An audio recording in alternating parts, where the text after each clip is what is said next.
Everybody, Jason Strimple here with Quant News, and I'm sitting next to Nick Becker. We are here at GCT 2025. Nick is a program manager, Product manager. product manager with NVIDIA, and we heard yesterday from the CEO, the illustrious CEO of NVIDIA, dropping all sorts of new products for us that are really relevant to enterprise data science and AI, but especially to the data scientists in the field. And we're going to explore that today. So why don't we start, Nick? Tell us a little bit about yourself, what you do at NVIDIA, and we can get into some questions. Thanks. Super happy to be chatting with you today. So I lead our product management group at NVIDIA focused on accelerated data science. We are doing a whole bunch of work in the CUDA ecosystem, bringing accelerated computing to the world of data science. And a core piece of this is our open source ecosystem called Rapids. Rapids is an ecosystem of accelerated computing libraries for all different parts of the data science world, from data frames and graph analytics to machine learning and even better graph neural networks as well. And so we spend a good chunk of effort to make sure that accelerated computing in this world is effective, performant, and most importantly, easy to adopt. Wow, well, that's a lot to unpack. Why don't you just start with telling us what is accelerated computing, especially when it has to do with data science? Yeah, I think one of the things I like to do when we think about accelerated computing for data science is just go back to physics. I think many of us are likely aware that accelerated computing for AI and deep learning is transformative. And when we think about the physics, it's actually a lot more clear why it's equally as impactful for data science, data engineering, and all other types of data processing as well. And at core, it really comes down to the fact that a lot of problems in computational sciences and data analytics are actually more parallel than you might think. And the GPU and NVIDIA architectures are well designed to tap into that parallelism with the platform of CUDA and the high bandwidth memory of the GPUs. And as a result, you can start bringing that power to bear on all sorts of other problems as well. Yeah, so it's that parallelism in the GPUs that is kind of the magic that's really enabling all the large language models, all the training, all this massive data explosion.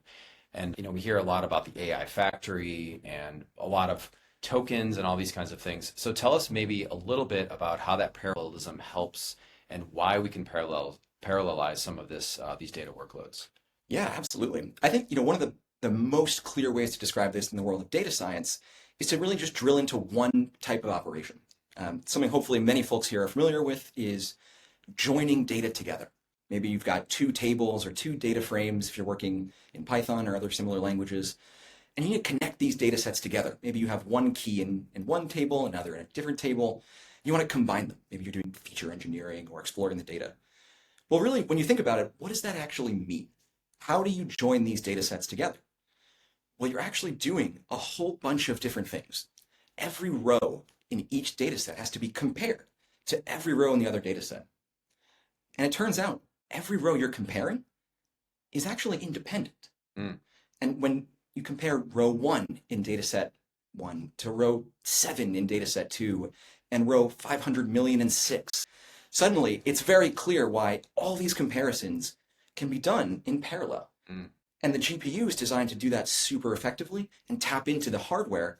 And what we've done is bring that power up into the accelerated computing world for data science through friendly interfaces for Python and other languages. Yeah, I've heard about these. So you mentioned CUDA, and CUDA is a kind of a scary thing that makes me think of like assembly language and C and C++ and working directly on the chips. And you're kind of alluding to this Rapids library, and it makes it easier for data science to use it. So why don't you start by telling us a little bit about CUDA and why that's important, and then we can kind of get into the Rapids library and how Rapids makes it easier for people to tap into the power you just described. Yeah, so I think the best way to start with exploring CUDA is actually to start at the other side, at the very top, not low level. When we think about programming languages, we often think about higher level and lower level languages, where lower one's closer to the machine. Higher level languages eventually have to get compiled down or interpreted into something that is lower level. And framework and platform we use to interact and program with the NVIDIA GPU ecosystem. And it's a fantastic, powerful, and flexible platform. But for many data scientists, data analysts, quants, engineers, having to work directly with a tool they're not as familiar with affects their productivity because they want to focus on exactly what they're doing to get their job done. test more hypotheses, explore new data sets. And they're often using languages like Python. And so over the past 6 years, we've been doing a significant amount of work to make this platform and ecosystem more accessible through languages like Python. And RAP 2018, and have been expanding ever since with the open source community, is one large ecosystem within that world. And it's at this point now with millions of downloads, hundreds of them, with hundreds of contributors on GitHub. It's been wonderful to see the community react to being able to tap into this power with higher level languages that they're already familiar with. Mm-hmm. You know, one of the major challenges that quants have is with data. And a lot of the data that we use is this kind of tabular numerical data. Every row represents a series of prices. Every column represents maybe a different feature of that price. And one of the tools that we love the most is Pandas, as everybody knows. And I think Polars is actually becoming quite interesting in the world as well. So I've heard through the grapevine that Rapids kind of makes it really easy. This is a softball, by the way, Nick. Rapids makes it really easy to work with Pandas and Polars to get that speed up that we really like. And can you talk a little bit about the no code or low code change process that you need to use with Rapids to actually get the speed ups? Yeah, definitely. So we're super excited about this work. It's been going on really over the course of the past year and a half, and it's just expanding in scope, and it's been great to see. One of the things we've done is bring out these foundational capabilities and wrap them up into zero code change required experiences. Amazing. So if you're using a library like Pandas, you can just flip the switch, whether you're using a Jupyter notebook, you're maybe on the command line, you're using a Python script, maybe you're sending off your script to some other platform that your company uses. You can tap into this with no code change required, whether you're using Pandas or if you're using Polars, that's great too. Our goal is to empower the whole ecosystem. And so if you prefer Pandas, if you prefer Polars for one workflow or another, both of them can just flip the switch and tap into accelerated computing. It's amazing. And literally you mean flip the switch as in like put one magic in the top of your Jupyter notebook, hit enter, and that's it. I do. I mean flip the switch. It is as simple as just a simple configuration change at the top or in Jupyter Magic if you're using a notebook, and away you go. And one of the things that we like to focus on is making sure the experience is seamless. Not just the flipping the switch is easy, but the actual experience, because that's what matters. Yeah. You might be doing all sorts of different things with your workflows, creating incredibly complicated combinations of functions and methods and operations. Our goal is to make sure that no matter what you're doing, you have a smooth experience. So in the case if a few different workflows are using tools that might not be GPU accelerated, that's okay. The GPU acceleration that you get when you flip these switches is fully compatible with all the other tools you might be using. Even if it's expecting a CPU tool, that's okay. And it's also, it knows, for example, if you're using Pandas, it knows that some operations in Pandas, like group-bys and aggregates, can be parallelized, and it sends that to the GPU. And others, like iterables, et cetera, cannot or should not be parallelized, so it keeps it on the CPU. So there's some intelligence behind there, right? Exactly. And we take on that responsibility to make sure that you can have a simple experience. Yeah, I love that. So in your experience, and how long have you been at NVIDIA? I've been here for a little under 7 years. Wow. Pretty much working on making this ecosystem of data science accelerated computing native pretty much since day one. Awesome. So in your experience in working with developers and the ecosystem, what do you think is the most common types of data that these people work with or that you've seen folks in the ecosystem work with? I think it varies. I think in general, we see all the time folks, especially in quantitative world, are really working with a lot of structured data. But that structured data might be tabular in form. Maybe it's textual data, which might be unstructured originally and then need to be brought into some structured format.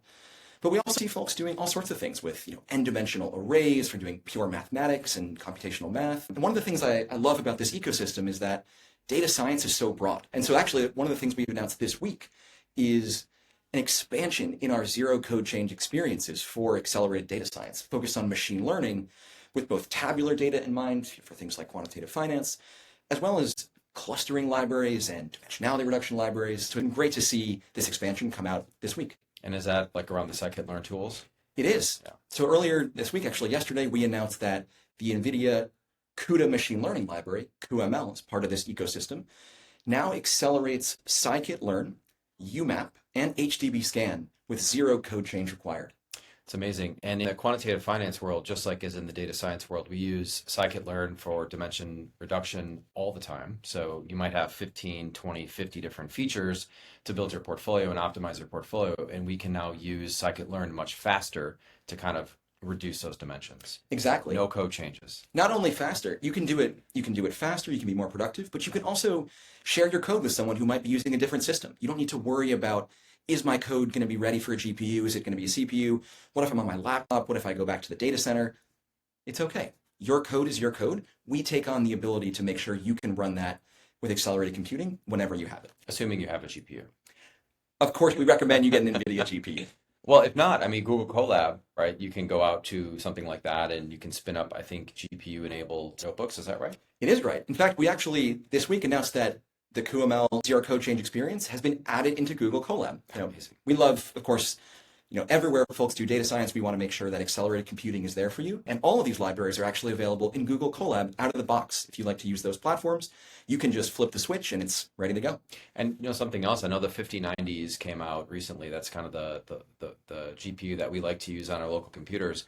But I have a 3090 and it works just fine. It's like 14 gigabytes of GPU memory and it works really, really well. So you don't need the latest and greatest. You can use even 2 generations older and it still works the same way. But at the same time, if I swap that out with 5090, I get the same speed up, right? No changes required. You'll definitely get a better speed up if you use a more recent card. We would highly recommend using the most cutting edge of our technology and our platform. But absolutely, that's one of the things we take super seriously. The ability to make sure that when you make a purchase of NVIDIA GPU, that's an investment. Mm-hmm. And our software is something that we expect you to use for years to come, and you can absolutely keep using that. Yeah, I love that. So in your research and your practice and your experience with developers, I know there's a couple different types of machine learning models. Do you tend to see more supervised or unsupervised learning models? And is there a difference in the speed up that you get with the tools that we're talking about between the two different classifications of models? Yeah, we see a mix. Of course, there are some algorithms that are particularly popular for certain areas. We see lots of folks using tree models for things like classification, libraries like tools like Random Forest and scikit-learn or XGBoost. Those are quite popular as well. But we actually increasingly, now that we're in this sort of new world of folks operationalizing AI embeddings, these embeddings are so wide, so many dimensions, 384, 512, 768, even more than 1,000 sometimes. And being able to operationalize those for data science tasks often requires dimensionality reduction and clustering and exploration. So it's really been great to see the community doing all the above. Yeah, and you can seamlessly go between tools for data exploration like Pandas into machine learning models or modeling tools and like scikit-learn or something, just back and forth, and the whole thing's accelerated with Rapid. Right? Absolutely. And of course, it's all compatible with the other tools you're using, whether that's a deep learning framework or your colleague wrote some super custom Python script that you're all relying on. That's okay. This will all work with that too. Amazing. So in your experience, having done this at NVIDIA for many, many years, can you think back about one of the most impactful use cases that you've seen where this acceleration really contributed to the success of a use case?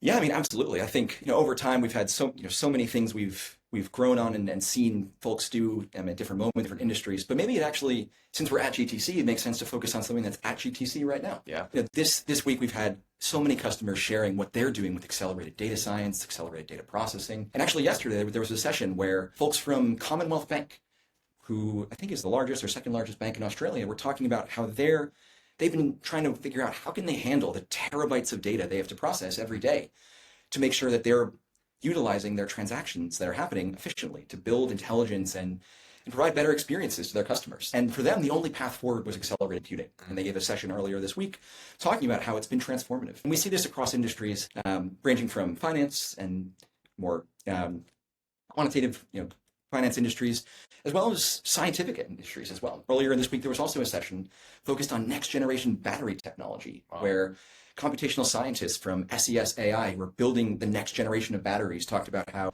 accelerated machine learning allows them to explore chemical and molecular space in high dimensions and take that down, compressing it into something they can actually explore using dimensionality reduction in ways that they could never do without the speedups. It's amazing. Jensen said today that what he's most excited about is drug discovery. And we all know that there's a lot of data that has to do with drug discovery, and what takes many, many months, years to do this processes can now hopefully take much sooner. And in the quantitative world, I mean, we're generating a gigabyte, multiple gigabytes of data per ticker per day. If we're capturing all of that information, which some of the biggest funds and traders are. So the data is a huge problem, and being able to accelerate that is a huge win for us. I love to go to myths, and I love when people bust myths. And I've got all sorts of, especially in quantitative finance, the myth of like pumping prices into some black box machine learning model and like printing money out of the other end. That's my favorite myth to Gold. bust. Exactly. But in your world and kind of in the more pure data science, are there any myths that you think are out there that you'd like to debunk for the audience? I think one myth that I think is increasingly becoming more clear to people that it is actually a myth is that data arrives ready for machine learning. Oh, I love that. I think we all wish that were the case, but in practice, it's just not the case. The gap between raw data and data that's ready to actually train an effective model, it's really a chasm or a canyon. And so what we see all the time, we talk to organizations in every industry, is that in order to really bring intelligence through machine learning and AI onto these problems that we all want to tackle, what they need to do is figure out how to get the data processing done. And it turns out that if data processing is the bottleneck for your business in operationalizing intelligence, that's a big deal. And so accelerated computing for data science, data processing, things like pandas and polars and Apache Spark and all these other tools that people are using every day in every organization, that's critical. Just to make it more tactical, one of the big things we've learned in the world of LLMs is that inputs matter.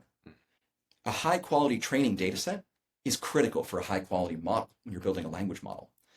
And so how do you build that high quality training set? You need to curate the data, pre-process it, make sure the distributions in your data match what you're going to need in the real world. And all that work is incredibly computationally intensive.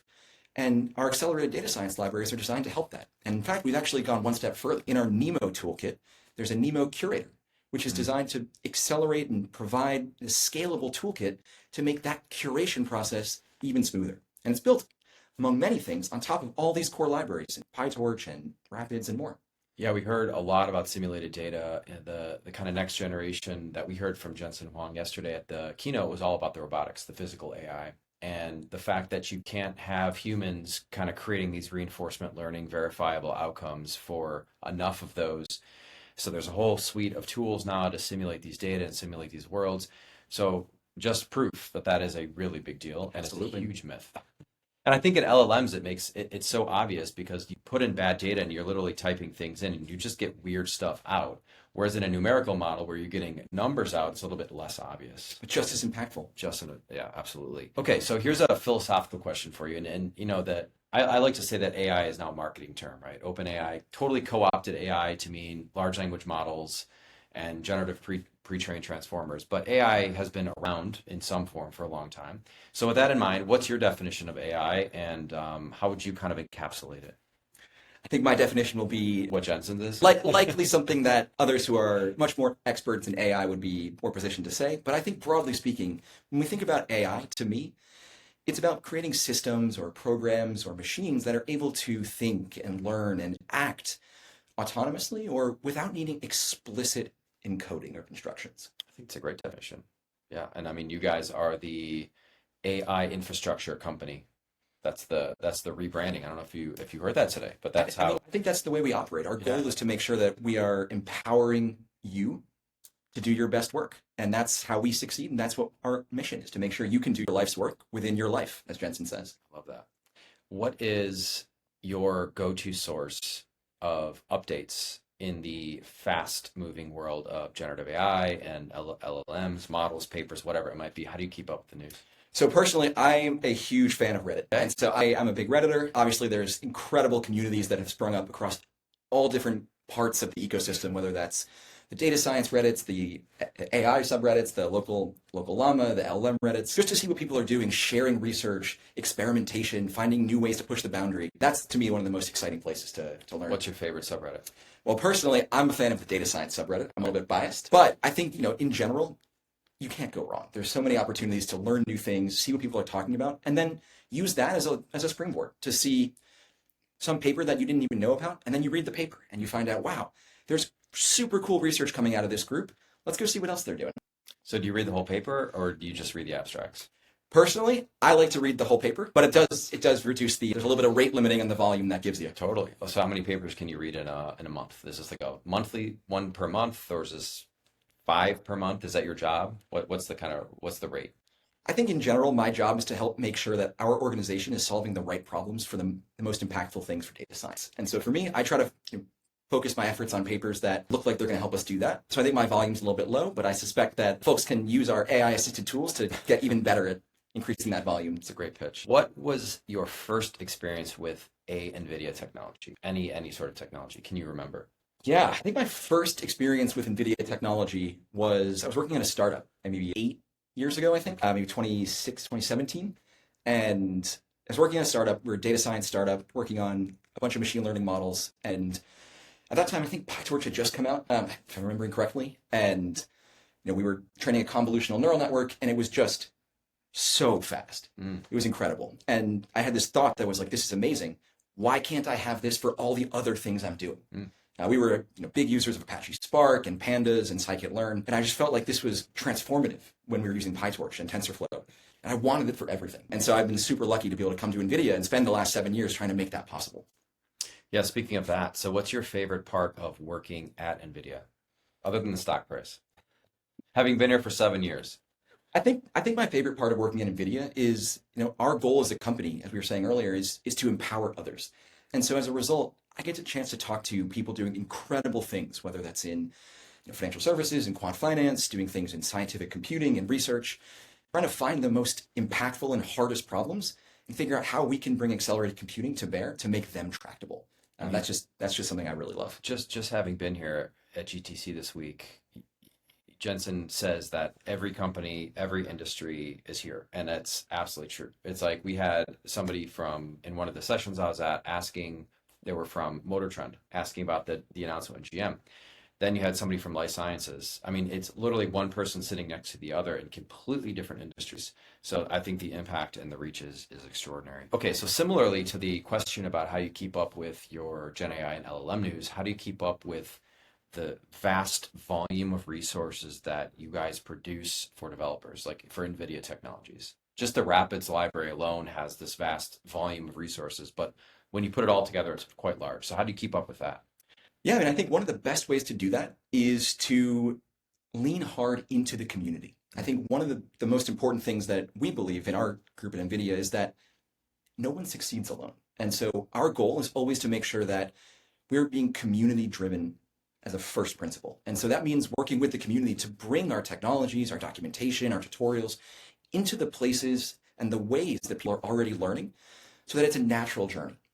That's great. And I feel that as well, as having been invited here by you guys and working with the team. It's just incredible how far you go to help people use the tools, because they are complicated. They can be hard to use. You're making it easier and easier, but a lot of the awareness is super important. Okay, so we've got a pretty exciting future ahead of us. We heard the words inflection point and tipping point many times yesterday during the keynote.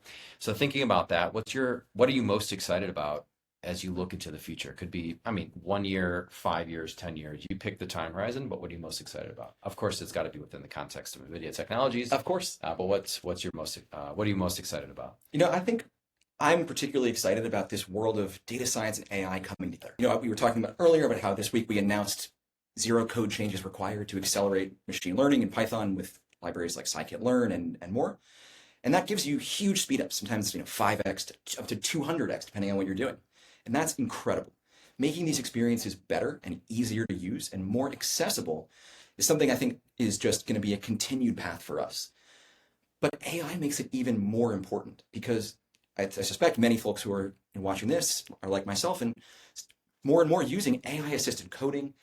Agentic AI is here, and it's creating incredible new experiences that make it possible to create and generate more code than ever before. And that inflection point, as you described, is actually really powerful when you start thinking about combining it with more accessible computing, because these agents and assistants can generate code, and that code they're generating, because it's easier to tap into accelerated computing, it's easier to use. And so it creates this feedback loop where accelerated systems can hopefully proliferate everywhere to make, no matter what you're doing, more productive, faster, and hopefully also less expensive when you're in production.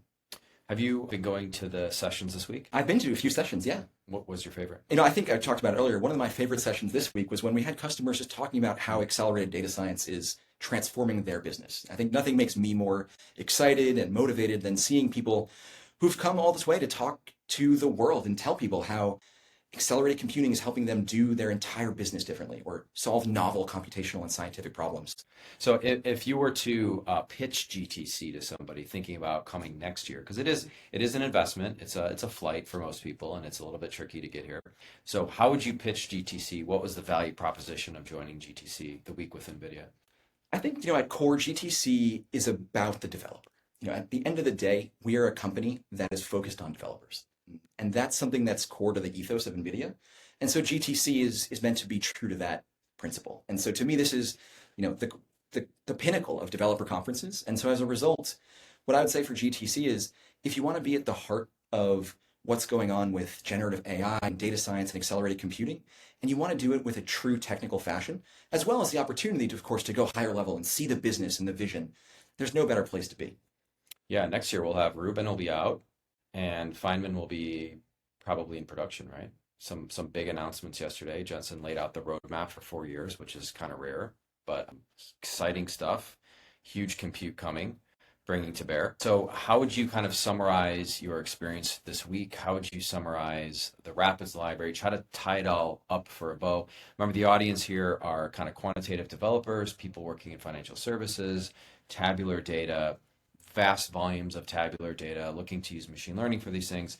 Kind of how would you summarize the whole thing for the audience? I think this week is really, really a great example of a celebration of accelerated computing for AI and also for data science and, of course, robotics and so much more.